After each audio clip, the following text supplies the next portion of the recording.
ॐ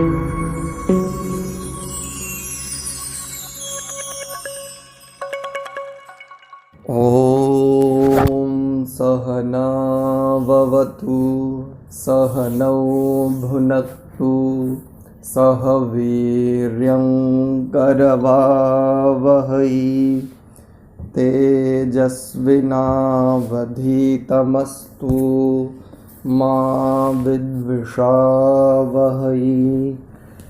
ॐ शान्ति शान्ति शांति।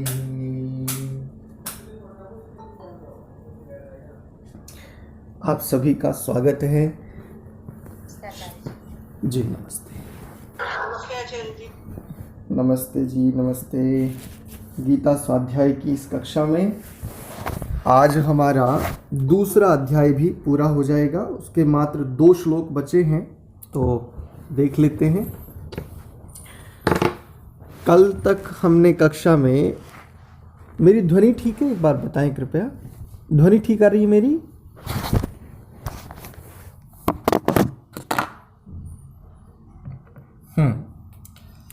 तो कल तक हमने कक्षा में दूसरे अध्याय के 70 श्लोक पर्यंत देखा था। 70वें श्लोक में एक उपमा देते हुए एक बड़ी सुंदर बात कही थी, देख लेते हैं वहां से। 70वां श्लोक था, आपूर्यमाणम अचल प्रतिष्ठम समुद्रमापः प्रविशन्ति यद्वत् तद्वत् कामा यम प्रविशन्ति सर्वे स शांतिम आपनोति न काम कामी। कि जैसे समस्त नदियां बहती हुई समुद्र में जाकर के समाहित हो जाती हैं,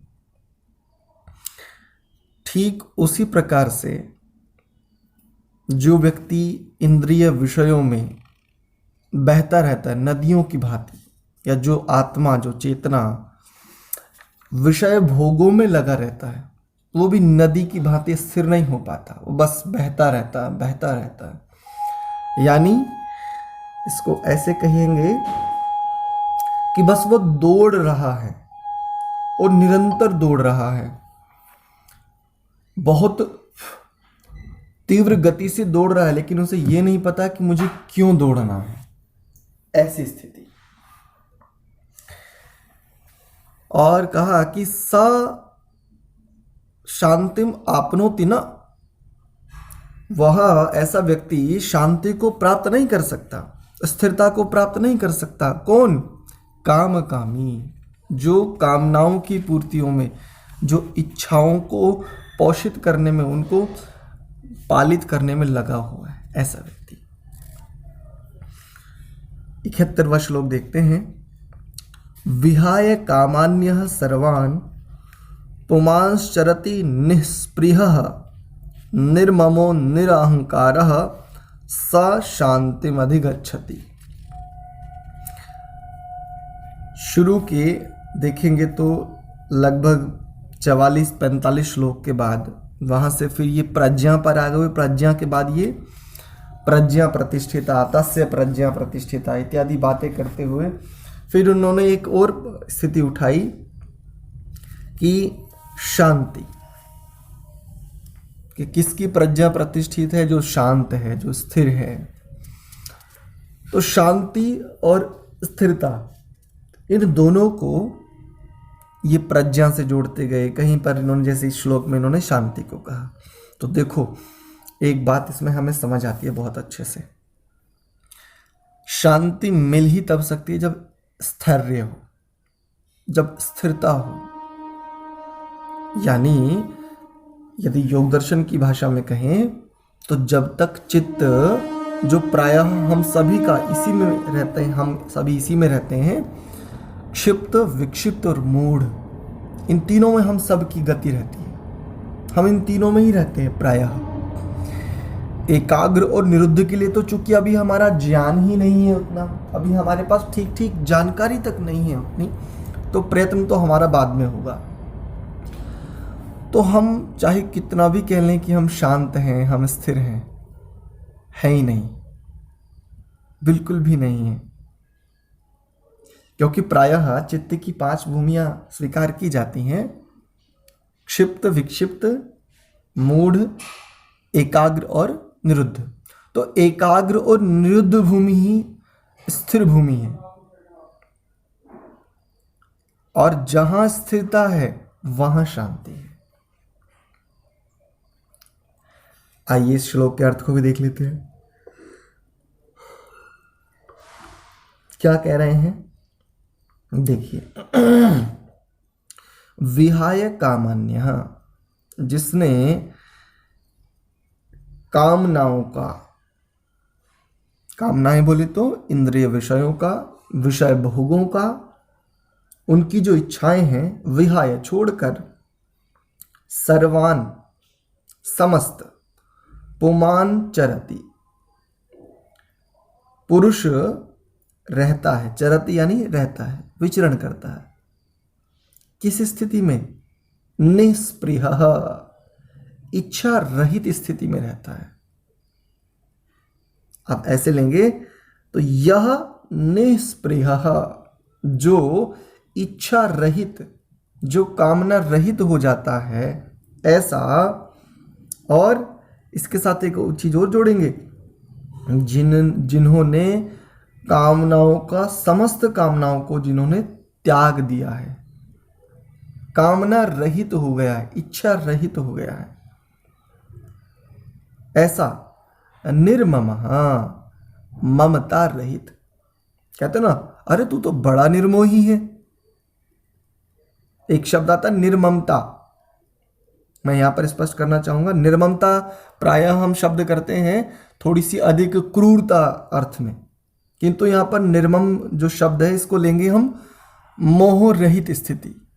कहते ना, तू तो बड़ा निर्मोही है, तुझे तनिक भी दया नहीं आती अपनी माता के प्रति, अपनी पत्नी के प्रति, अपने पुत्र के प्रति। कैसा ये तू, कैसा, अरे ये तेरे अपने हैं। वो कहता है ना, एक सामान्य व्यक्ति से जो थोड़ा सा आगे होता है, तो वो कहता है ना, इस जीवन के ये केवल साथी हैं, संगी हैं, मेरा तो कोई है ही नहीं, कोई नहीं है मेरा। तो ऐसी स्थिति, इस प्रकार के वचनों को कहने वाले व्यक्ति के प्रति क्या कहा जाता है? अरे बड़ा निर्मोही है, तुझे तनिक भी दया नहीं आती। ऐसे कौन कहता है भाई? लेकिन यहां पर यदि देखें तो वो व्यक्ति सत्य कह रहा है। वस्तुतः ये जितना भी कुछ है ना, कर्तव्य पालन है। देखो, कर्तव्य पालन को नकारना कभी नहीं चाहिए, लेकिन कर्तव्य पालन से भी अधिक उत्कृष्ट है शांति की प्राप्ति, मनुष्य जीवन की चरितार्थता। यदि कर्तव्य पालन और मनुष्य जीवन की चरितार्थता, इन दोनों में से किसी एक को चुनना पड़े ना, तो यथा दृष्टि तथा सृष्टि, इस आधार पर उसको चयन करना चाहिए। यदि उसकी दृष्टि, यदि उसकी स्थिति, यदि उसके संस्कार, उसका ज्ञान, उसकी विद्या, उसकी समस्त आंतरिकता वैराग्य आदि स्थितियों में है, तो फिर उसको संपूर्ण जीवन की चरितार्थता को सिद्ध करने का प्रयत्न करना चाहिए। तो यहां पर निर्मम शब्द से क्या लेंगे? जिसका मोह छूट गया है, मोह नहीं रहा। कर्तव्य पालन आज भी है, लेकिन मोह नहीं है, ऐसा निर्मम। और निरहंकार, अहंकार शून्य। अब दो प्रकार के अहंकार होते हैं। एक अहंकार होता है घमंड वाला, केवल मैं हूं, मैं इतना बलशाली हूं, मैं इतना रूप वाला हूं, मैं इतना बुद्धि वाला हूं। एक ये अहंकार होता है, ठीक है। और एक अहंकार कैसा होता है? जो हमें सत्व की अनुभूति कराता है। मैं हूं, मेरा शरीर, मेरा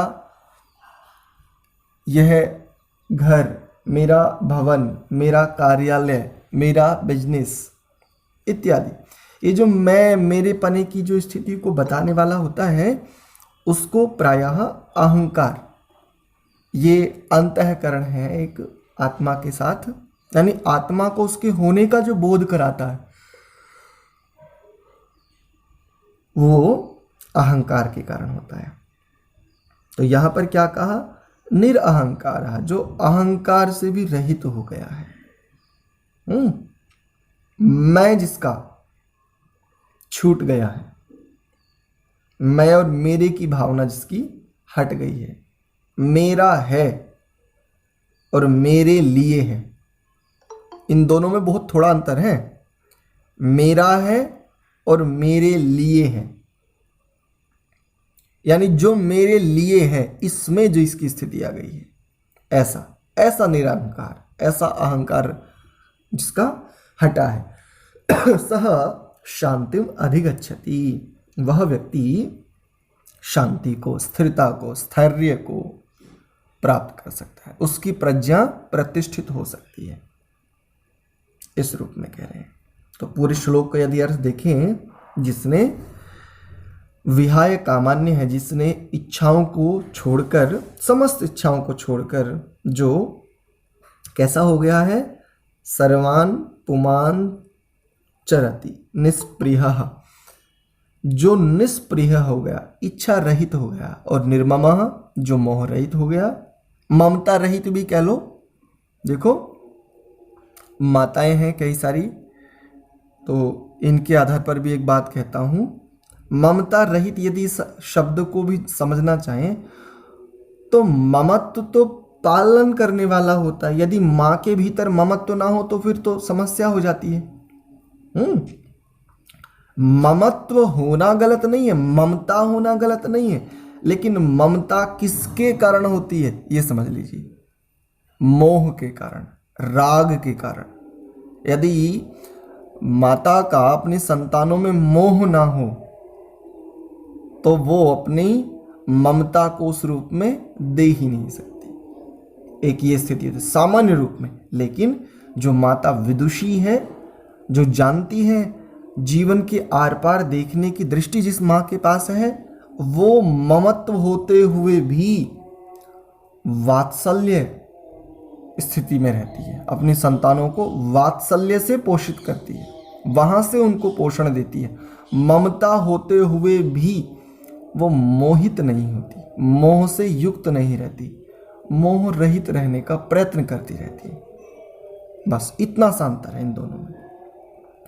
तो ऐसा व्यक्ति जो निष्प्रिय हो गया है, इच्छाओं से रहित हो गया है, और निर्ममः, ममता रहित भी ले लो इसको, या मोह रहित, निर्मोही हो गया है, जो निरअहंकार, और अहंकार जिसका हट गया है, सह वह व्यक्ति, वह योगी, वह स्थिर चित्त वाला शांतिम अधिगच्छति, शांति को प्राप्त कर लेता है, ऐसा। और देखो ये स्थिति कैसी है, तो दूसरे अध्याय का अंतिम श्लोक देखिए क्या कह रहे हैं, एषा ब्राह्मी स्थिति ही पार्थ नैनाम प्राप्य विमुह्यति स्थित्वास्यम अंतकालेपि ब्रह्म निर्वाणम रिच्छति। ये इस पूरे अध्याय का अंतिम श्लोक है। और ये जो पूरी पीछे से स्थिति कहते हुए आ रहे थे ना कि भाई सुख दुख में समान रहना योग ही कर्म है, वो सारी बातें करते हुए आ रहे थे। कछुए की भांति ऐसा कर लो, ये कर लो, इंद्रियों का संयम करो, मन को वश में करो, ये सारी चर्चाओं को करते करते और यहाँ पर ये एक बात लेकर के आ गए, प्रज्ञा प्रतिष्ठित और फिर शांति। यानी इन सबको पूरे अध्याय का इन्होंने उपसंहार किसमें किया, यानी जीवन की सार्थकता को ये शांति की प्राप्ति में देख रहे हैं। और इस स्थिति को अब एक नाम दे रहे हैं, कह रहे हैं ऐसा ब्राह्मी स्थिति ही। ये कैसी स्थिति है, ब्राह्मी स्थिति है, आध्यात्मिक। ब्राह्मी बोले तो आध्यात्मिक। अब अध्यात्म को हम किस रूप में समझते हैं मान लीजिए हमें कुछ सिद्धांत पता है, थोड़ा सा हमने कुछ सुना है, थोड़ा कुछ पढ़ लिया है, तो हम सोचते हैं हम आध्यात्मिक हो गए। लेकिन देखो गीता भी कितने स्पष्ट रूप से बता रही है। हम ना ही समझें, हम ना ही विचार कर पाए तो दूसरी बात है। गीता भी किस रूप में कह रही है, आध्यात्मिकता का वो आरंभ कहां से मान रही है? आंतरिकता से, जहां आत्मा स्थिरता को प्राप्त कर ले, जहां आत्मा शांति को पाले। बहिर्मुखी जब तक रहेगा तब तक आध्यात्मिकता घटित ही नहीं हो सकती। आध्यात्मिकता का तो उद्भव होता ही स्थिरता से है, अंतर्मुखी होने से है। यहां से आरंभ होती है आध्यात्मिकता। तो कहते हैं ऐसा ब्राह्मी स्थिति। ये कैसी स्थिति है? ब्राह्मी आध्यात्मिक स्थिति है। हे पार्थ, न एनम प्राप्य विमुह्यति। इसको प्राप्त करके जो मोहित नहीं होता है, स्थित्वा स्थित होकर इसमें, अस्याम इसमें, अंत काले अपि अंत काले जीवन के अंतिम समय में अपि भी ब्रह्म निर्वाणम भगवत धाम को रिच्छति प्राप्त होता है। यानी जिसने, अब एक ऐसी स्थिति भी है, मान लो किसी ने शांति स्थिरता आदि को प्राप्त किया और छोड़ दिया, फिर अपने विषय भोगों में लग गया, बोले मैंने तो प्राप्त कर लिया। या किसी ने एकाग्रता को प्राप्त कर लिया तो बोले बस हो गया मेरा तो। लेकिन एकाग्रता से आगे निरुद्ध भूमि भी है, और निरुद्ध भूमि में फिर संस्कारों का उस रूप में दग्ध बीज भाव को प्राप्त होना और आगे आगे निरंतर प्रयत्न करना, ये सारी बातें हैं। तो क्या कह रहे हैं भाई? जो जीवन के अंतिम समय तक किसमें रहता है? ब्राह्मी स्थिति में निरंतर रहता है, स्थित होकर, न एनम विमुह्यति, जो इसमें मोहित नहीं होता। यानी इस स्थिति को प्राप्त होकर के भी जो मोहित नहीं होता है, वो क्या होता है? अंत काले, जीवन के अंतिम समय में भी ब्रह्म निर्वाणम रिच्छति, भगवत धाम को प्राप्त कर लेता है, प्राप्त हो सकता है। अब ये भगवत धाम क्या है? तो परमात्मा का भी कोई धाम है क्या? ये प्रश्न यहां पर खड़ा होता है। भाई क्या परमात्मा का भी कोई धाम है? तो यदि परमात्मा का कोई धाम है तो हम प्रायः कृष्ण धाम, श्री राम धाम, अनेकों माताओं के धाम उस रूप में होते हैं। तो देखो ये तो भगवत धाम कह रहे हैं, तो ये भगवत धाम क्या है? तो भगवत धाम एक प्रकार से ऐसे कह लीजिए जिसको अपवर्ग कहते हैं, जिसको आप निःश्रेयस मानते हैं, जिसको आप मोक्ष कह लेते हैं, मुक्ति कह लेते हैं, तीनों दुखों से रहित स्थिति जिसको आप कह लेते हैं, वो भगवत धाम है। भगवत धाम कोई स्थान विशेष नहीं है, स्थिति विशेष है। बस एक ही शब्द का अंतर है। हम धाम शब्द से स्थान विशेष स्वीकार करते हैं, किंतु देखें तो स्थिति विशेष को कहते हैं धाम।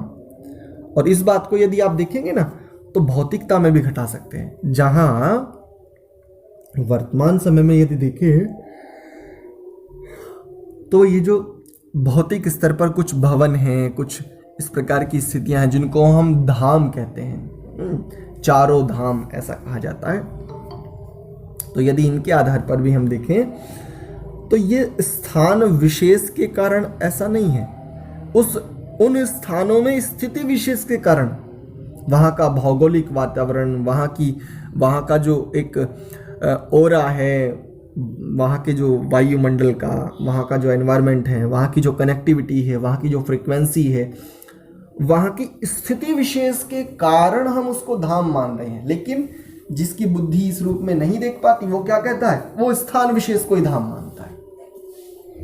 यदि स्थान के आधार पर भी देखें, वर्तमान समय में भी जिसको हम धाम मानते हैं, यदि इसको भी हम माने तो देखो इसको भी यदि आप ठीक से, क्योंकि यथा दृष्टि तथा सृष्टि, जिसकी जैसी दृष्टि होती है अर्थात जिसका जैसा ज्ञान होता है वो वैसे उसको देख, उतना ही उसको समझ पाता है। अब किसी को केवल स्थान से ही प्रेम है तो वो स्थान ही देख पाएगा, उस स्थान में उसका प्रेम क्यों है यदि जिसका इस पर प्रश्न ही नहीं आया वो नहीं देख पाएगा। तो किसी भी स्थान को जहाँ जिसको आप कहते हैं नहीं यहाँ पर शांति सी मिलती है, यहाँ आकर अच्छा लगता है, जाना चाहिए, यात्राओं का निषेध कदापि नहीं है। अपितु मैं आपको एक और बात बता दूं, जिसको हम सनातन संस्कृति कहते हैं, जिसको हम वैदिक संस्कृति कहते हैं, इसमें तो यात्रा का बड़ा महत्व है। प्रति एक साधक को, प्रति एक सामान्य व्यक्ति तक को ये कहा है कि भाई यात्रा निरंतर करनी चाहिए, भिन्न भिन्न स्थानों पर जाना चाहिए, निरंतर जीवन की यात्रा, ऐसा एक शब्द, ऐसी एक पंक्ति भी आपको मिलती है स्थान स्थान पर। तो जीवन की यात्रा, एक तो जो हमारा जीवन चल रहा है, और इस जीवन में भी यात्रा करनी चाहिए उस रूप में। तो स्थान विशेष को लेकर के जो एक भाव आता है मन में कि ये धाम है, भगवत धाम है, वो भगवत धाम, उसको जिस रूप में आप स्वीकार कर रहे हो वो आपकी एक छोटी दृष्टि है। इसको थोड़ा सा यदि बढ़ा भी लो, इसे थोड़ा बढ़ा लेंगे तो एक बात आपको स्पष्ट हो जाएगी, वो ये कि स्थिति विशेष के कारण यह आपको अपने उस निवास स्थान से, जिसको आप अपना घर कहते हो, अपना जहां पर आप निरंतर रहते हो, उससे अधिक अच्छा मान रहे हो, स्थिति विशेष के कारण मान रहे हो। अगर भवन विशेष के कारण मानो तो भवन तो ये भी ऐसा ही और वो भी ऐसा ही है, ये भी ईंट सीमेंट आदि से, चूना पत्थर आदि से बना हुआ है, आपका भी लगभग वैसा ही है। बस ऐसा हो सकता है ये थोड़ा सा अधिक मूल्यवान हो, आपका थोड़ा सा कम मूल्य वाला हो, ऐसा बस इतना ही अंतर हो सकता है। लेकिन यहाँ पर क्यों आ रहे हो आप? स्थिति विशेष के कारण, है ना, उस रूप में। और यदि देखा जाए कि जहाँ पर वसा जाता है तो वसते तो आप अपने घर में भी हो भाई, जो हमें वसाता है, जिसमें हम निवास करते हैं अच्छे प्रकार से, जहाँ जो हमारी रक्षा करता है धूप से, वर्षा से, हिंसक प्राणियों से, पशुओं से, अन्य इस प्रकार की समस्त स्थितियों से, तो ये तो हमारे घर में भी हो रहा है।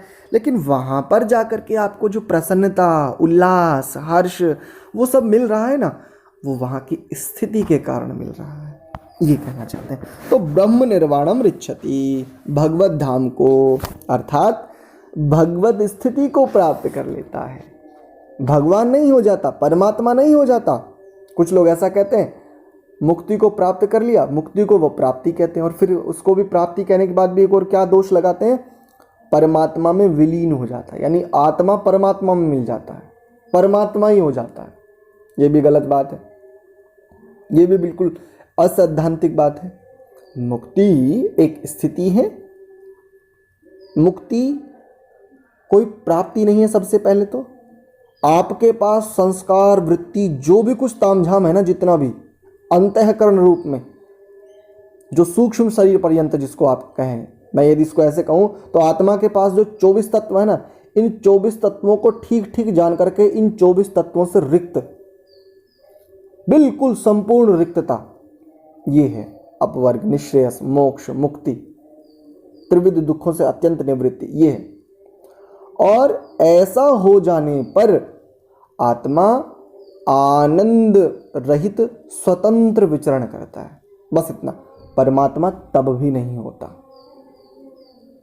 परमात्मा की कृपा से आनंद में विचरण करता है, यानी आनंद ही आनंद भोगता है, दुख नहीं रहा और सुख नहीं रहा, अब केवल आनंद है।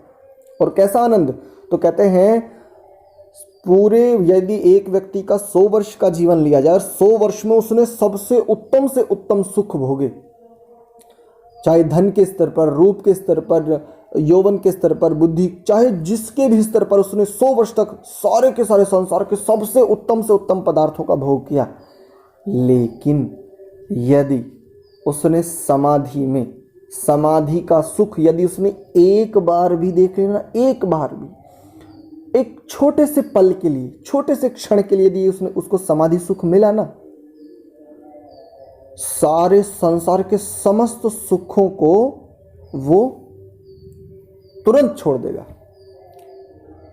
पूरा संसार के यदि सारे सुख लाकर के उस व्यक्ति को दे दिए जाएं, जिस व्यक्ति को एक बार जिसने समाधि सुख चख लिया है, तो वो सारे संसार के सुखों को प्रणाम करेगा। वो कहेगा नहीं, अब मुझे ये नहीं चाहिए, क्योंकि मुझे इनसे बड़ा मिल गया है।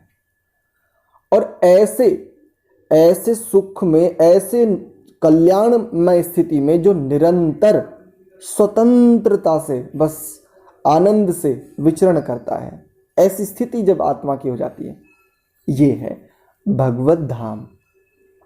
इस रूप में। तो यहाँ पर आपका दूसरा अध्याय पूरा होता है। और यदि आपका कोई प्रश्न यहाँ तक है तो आप पूछिए, अन्यथा फिर हम तीसरे अध्याय को आरंभ करते हैं। जी, मैं इसलिए पूछ रहा हूँ क्योंकि तीसरे अध्याय को आरंभ करने से पूर्व आपका यदि कोई प्रश्न, कोई शंका है तो उसको ले लिया जाए, उसके बाद हम फिर अगले अध्याय को देखेंगे। जी जी। इंद्रियों में संयम किस किस प्रकार से हम कर सकते हैं? अच्छा, संयम किस किस प्रकार से हम कर सकते हैं, ये आपका प्रश्न है। जी जी आचार्य जी। देखो, संयम प्रायः आरंभ तो हम, जैसे मान लीजिए हमें जब ऐसा प्रतीत होने लगता है, पहले समझना पड़ता है कि भाई संयम किस लिए करना है। संयम करना है साधने के लिए। किसको साधने के लिए? जो सधे हुए नहीं है। तो प्रश्न खड़ा होता है, कौन सधे हुए नहीं है? जिनको साधने की चेष्टा आत्मा पिछले जितने इसकी जन्म हो चुके तब से करता आ रहा है। तो फिर एक प्रश्न खड़ा होता है, अरे किसको करता आ रहा है भाई? तो वो है मन, बुद्धि, चित्त, अहंकार, इंद्रियां, ये सारी। अब इनको कैसे? तो जैसे मान लीजिए 5 तन मात्राएं हैं। कैसे? इसको देखो, स्पष्टता से, बड़ी सरलता से बताने का यत्न करता हूं, ध्यान से समझिएगा। जैसे जिह्वा है, जिह्वा का विषय क्या है? जिह्वा एक इंद्रिय जिसको आप टंग बोलते हो, इसका विषय क्या है? रस।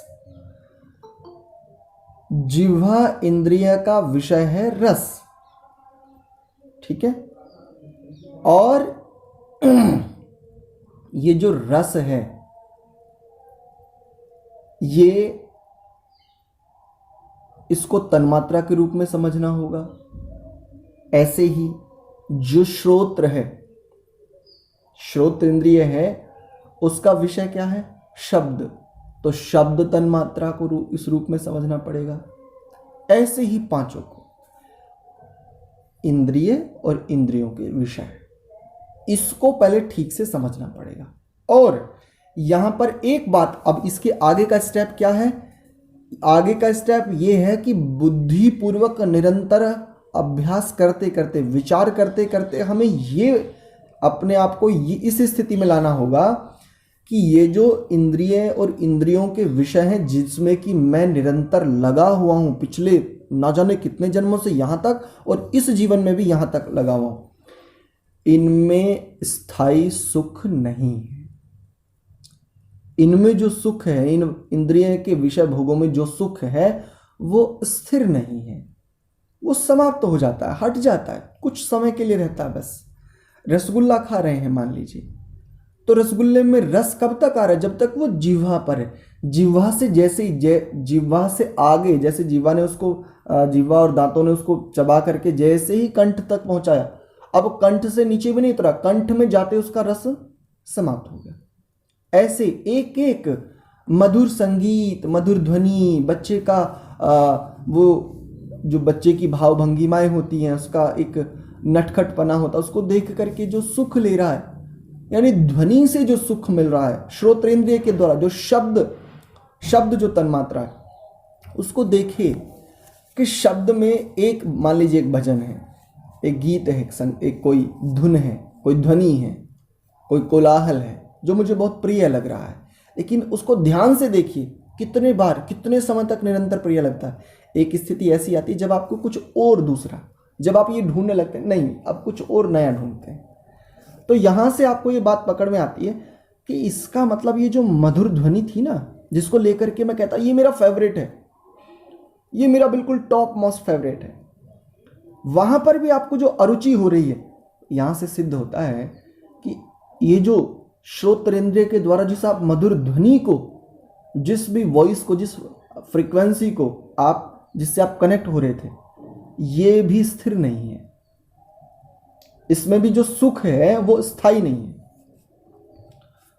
ध्वनि वही है, आप वही हैं, इंद्रिया वही हैं, लेकिन कुछ समय के बाद आपको उसमें वो रस नहीं आता जो पहले आ रहा था। तो इससे ये सिद्ध होता है इसमें भी स्थिर सुख नहीं है। ठीक ऐसे ही अन्य अन्य इंद्रियों और उनके विषयों को ठीक ठीक जान करके अगला स्टेप ये आता है कि इनमें स्थिर सुख नहीं है और आत्मा को स्थिर सुख चाहिए। प्रत्येक आत्मा स्थिर सुख के लिए प्रयत्नशील है। प्रत्येक आत्मा, वो किसी भी स्थिति में हो, किसी भी जाति में हो। जाति बोले तो मनुष्य जाति, पशु जाति, पक्षी जाति, जलचर इत्यादि, किसी भी जाति में आत्मा हो, उसका अंतिम और सबसे जिसको कहें कि आत्मा का जो चरितार्थता सिद्ध हो सकती है वो हो सकती है मनुष्य देह में। और मनुष्य जीवन की संपूर्ण उपलब्धि यदि वो है तो वो इस रूप में। तो संयम पहले हम किसका करते हैं, पहले हमें समझना होता है प्रत्येक विषय को, है ना, किसका क्या विषय है। हम भोग तो करते आ रहे हैं, लेकिन ये विचार क्यों करें हम ऐसा। ये विचार की आवश्यकता इसलिए होती है जब हम ऐसा विचार करते हैं तब हम समझते हैं कि हाँ, ये जितने भी विषय भोग हैं वो कैसे हैं। सुख तो इनमें भी है लेकिन स्थिर नहीं है, स्थायी सुख नहीं है। अर्थात ये कैसा है, नष्ट होने वाला है, परिवर्तनशील है, जिसको एक शब्द मैं कहूं तो नश्वर है। क्योंकि जब मान लो मेरी इंद्रियां शिथिल हो जाए, मेरी कोई इंद्रिय शिथिल हो जाए तो वो सुख है भले ही, लेकिन मुझे उससे लाभ नहीं मिलेगा। कान है लेकिन श्रोत्र इंद्रिय काम ना करे तो क्या हम सुन पाते हैं, कुछ नहीं सुन पाते। आंखें हैं, सब कुछ है, रेटिना है, सब पूरी पुतली है, सब कुछ है, लेकिन जो चक्षु इंद्रिय है, यानी चक्षुओं के जो गोलक जिसको आप आंख कह रहे हो, वो सब कुछ है, लेकिन चक्षु इंद्रिय के सामर्थ्य शक्ति किसी कारण से बाधित हो जाती है। अब सब कुछ है, दृश्य भी है और गोलक भी है, लेकिन हम देख नहीं पाते। तो कैसा निरंतर परिवर्तनशील है ये शरीर। अपने शरीर को देखो, प्रतिदिन प्रति पल प्रति क्षण बदल रहा है, निरंतर क्षय को प्राप्त हो रहा है, निरंतर वृद्धि क्षय आदि स्थितियों में निरंतर चल रहा है। एक दिन छूटेगा, निश्चित छूटेगा। संसार की कोई शक्ति नहीं है जो इस शरीर को छूटने से बचा सके। ऐसा अर्थात इन समस्त स्थितियों को इस प्रकार से विचार करते करते फिर आचरण कैसा करें, तो देखो, यदि गीता की स्थिति में कहूं तो समता का अभ्यास करें, सब में समान रहे। सुख में कोई भी सुख है, अर्थात विषय भोगों में जो भी सुख है ना, उसमें भी बस वो एक समान रहे। ठीक है, बस इस शरीर को, इस जीवन को चलाने के लिए मैं ऐसा कर रहा हूं। अपने स्वयं को, चित्त को स्वस्थ रखने के लिए, चित्त की प्रसन्नता के लिए, चित्त के प्रसाद के लिए, प्रसादम अधिगच्छति, भगवान के प्रसाद को प्राप्त करने के लिए मैं ऐसा कर रहा हूं। लिप्त नहीं होऊंगा, लेकिन उसमें लिप्त नहीं होंगी। लिप्तता का त्याग करने का अभ्यास जहां से शुरू हो जाता है किसी भी रूप में, यहां से संयम का आरंभ होता है। और जब आप इसमें स्थित हो जाते हैं, यानी अब चाहे सुख आए दुख आए, आपकी विजय हो पराजय हो, बिजनेस में लॉस हो प्रॉफिट हो, आपका जो मार्जिन है वो प्लस में जाए माइनस में जाए, जीवन किधर जा रहा है, शरीर घट रहा है, शरीर थोड़ा सा जो भी जिस रूप में भी है, बस आप तो बस निरंतर अब आत्मा को केंद्रित रख करके कि ये सब मेरे साधन हैं और साधनों से साध्य को सिद्ध किया जाता है, समस्त साधनों से उद्देश्य को पूरा किया जाता है। जब आप ये समझ लें कि मैं आत्मा हूं और आत्मा को मुझ आत्मा को, ये शरीर मनुष्य देह ये सारी स्थितियां ये मेरे लिए साधन हैं, मुझ आत्मा के साधन हैं, मैं इनका साधन नहीं हूं, मैं नहीं हूं, ये मेरा नहीं है, मेरे लिए है, बस इतना। वेद की भाषा में कहूं तो तेन त्यक्तेन भुंजी था मां गृधा कस्य सुधनम, अर्थात ये समस्त ये जो धन है, ऐश्वर्य है, ये शरीर है, कुछ भी है, किसका है? कस्य सुधनम, किसका है? मां गृधा, लालच मत करो, आसक्ति को छोड़ो, मोह का त्याग करो। तेन त्यक्तेन भुंजी था, इन सब का त्याग पूर्वक भोग करो, लेकिन कैसे? त्याग पूर्वक भोग करो। तो इस रूप में मैं पूरी स्थिति को बता रहा हूं। यदि मैं चाहता तो इसका एक पंक्ति में उत्तर दे सकता था, लेकिन मैं आपको स्पष्टता से इसलिए बता रहा हूं कि समझ में आए अच्छे से। प्रायः हम जो गृहस्थी होते हैं ना, तो गृहस्थ जो धर्म है, गृहस्थ जो आश्रम है, सब आश्रमों में इसको ज्येष्ठ आश्रम कहा है। और गृहस्थी होते हुए इन स्थितियों के लिए प्रयत्न करना ये बड़ा कठिन कार्य है। और ऐसी स्थिति में जब हमें अपने बच्चों का पालन पोषण शिक्षा दीक्षा उस रूप में प्रयत्न करना पड़ रहा हो। ठीक है अनुपमा जी, स्पष्ट है?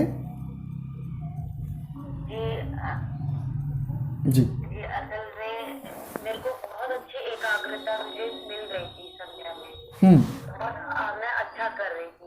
लेकिन जब से मेरा पुत्र हुआ तो सब मतलब रहता ही नहीं। अब ध्यान थोड़ा आता है चला जाता है, आता है चला जाता है। जो स्थिति मुझे प्राप्त हुई थी वो चली गई। जी उससे मुझे कभी कभी ग्लानि होती है। जी जी बिल्कुल ऐसा प्रायः होता है। और चलो, आपने तो पुत्र को जन्म दिया है।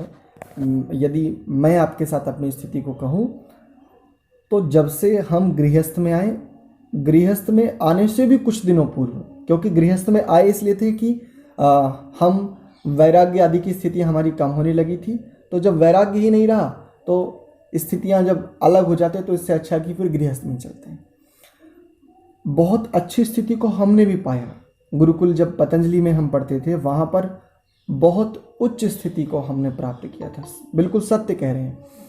लेकिन धीरे धीरे वो स्थितियाँ हमसे जाने लगी। हम बिल्कुल नहीं इसको संभाल के रख पाए, बिल्कुल भी नहीं। और जो स्थिति हमने पाई थी उसके लिए मैं ये नहीं कह सकता कि वो प्रयत्न मेरा ही था, वो तो बस भगवत प्रसाद था मेरे लिए। लेकिन मैं आपको एक बात कहूँगा, जो जा चुका वो तो जा चुका।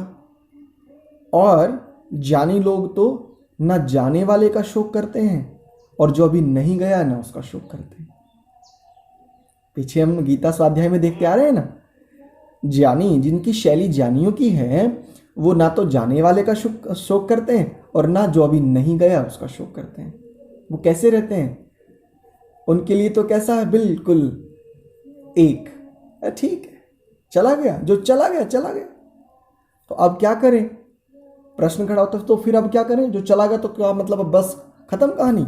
नहीं, पुनः आरंभ कीजिए और अपना पूर्ण प्रयास करके, पूर्ण प्रयत्न करने के बाद भी यदि आपको अभीष्ट सफलता ना हो तो फिर जाइए न शरण में, फिर कर दीजिए न समर्पण। क्यों कहा ईश्वर प्रणिधानाद्वा? इस बात को कहने की आवश्यकता क्यों आन पड़ी? इसीलिए तो आन पड़ी कि जब सफलता ना मिले अपने पूरे प्रयास के बाद, बिना प्रयास किए यदि परमात्मा से प्रार्थना ही करोगे कुछ नहीं होगा। हमें प्रायः शिकायत रहती है, हमारी प्रार्थनाएं सफल क्यों नहीं होती, हमारी प्रार्थनाएं भगवान सुनता क्यों नहीं। देखो, भगवान कौन सी प्रार्थनाएं सुनता? क्या सभी प्रार्थना सुने? मान लीजिए, इसको ऐसे समझिए, मैं हूं और एक मेरा शत्रु है, और हम दोनों भगवान से प्रार्थना करें कि हे भगवान मेरा शत्रु मर जाए। अब कौन से की सुने भगवान और कौन से की ना सुने? ये प्रश्न खड़ा होता है।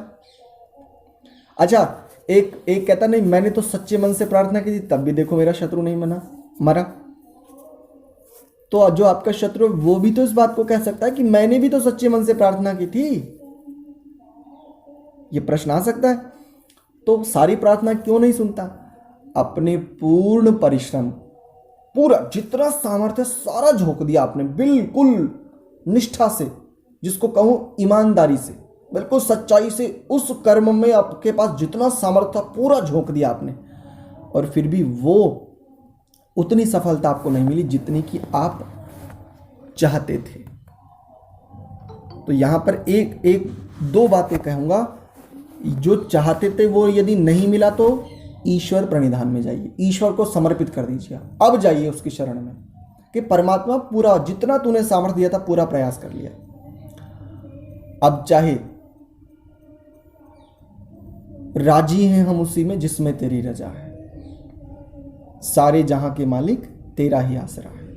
ये स्थिति। एक बात तो ये, लेकिन इसी में एक और बात कहता हूँ, इसी स्थिति में ये बात पूरी होगी, लेकिन इसी स्थिति में एक और सावधानी बताता हूँ जिसको हम अभी पढ़ते हुए भी आ रहे हैं। आप अपेक्षा से कर्म क्यों कर रहे हो?